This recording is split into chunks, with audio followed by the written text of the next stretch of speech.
So we're asked to draw a histogram for this data, and a histogram is very similar to a bar chart, but with a bar chart, the width of the bar, you kind of just pick a width. You can have 1 square or 3 squares, and it's kind of up to you. With a histogram, it's not up to you. The first group that we've got is 20 to 30. So the width of the bar has to be between 20 and 30. It says the frequency is 120, so let's see what the scale is. It seems to be going up in 20s, let's just check that. And 100, 120, 140, 160, 180, that's perfect.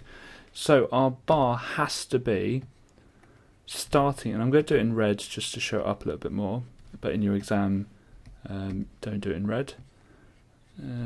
Okay, so it goes up to 120, and across, and down.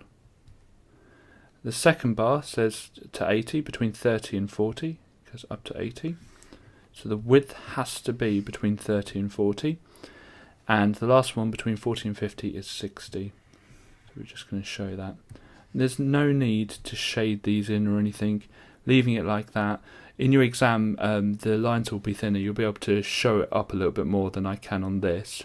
So there's no need to shade the bars in, but the widths have to be the complete width of